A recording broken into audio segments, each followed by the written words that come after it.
Hello les loups, c'est Max Coach Masseur. Aujourd'hui on se retrouve pour une nouvelle vidéo pour voir le lien entre le vinaigre et la perte de poids. Les sauces sous toutes ses formes ne sont pas des alliés minceurs. D'une, car le dosage précis est difficile à évaluer.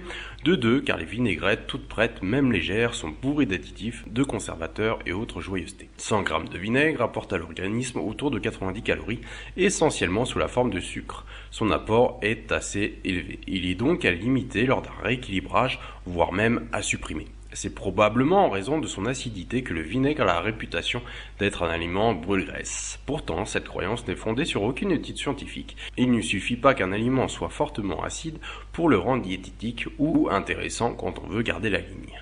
Au contraire, pour votre santé, prenez garde à consommer le balsamique et tous les vinaigres, les vinaigrettes avec modération. En effet, si vous en arrosez trop copieusement vos salades ou vos viandes, vous risquez d'avoir très rapidement des brûlures d'estomac particulièrement désagréables. De plus, il apporte à l'organisme une importante dose de glucides, de préférence à privilégier le midi et non le soir. Je vous propose cependant une vinaigrette allégée, vinaigrette diététique au yaourt, à ne pas faire quotidiennement mais à l'occasion.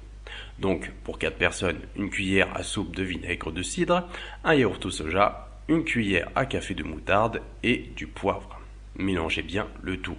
Vous avez la liberté de parfumer votre vinaigrette avec une échalote hachée, des herbes hachées, du persil, mais respectez toujours l'ordre, la moutarde en premier sur laquelle vous versez le vinaigre. Voilà, c'était Max Coach Minceur, je vous dis à bientôt pour une prochaine vidéo. N'hésitez pas à faire un tour sur mon site, donc fatattackcoaching.info, où je vous donne mes 50 meilleurs conseils minceurs. C'était Max Coach Minceur, bye.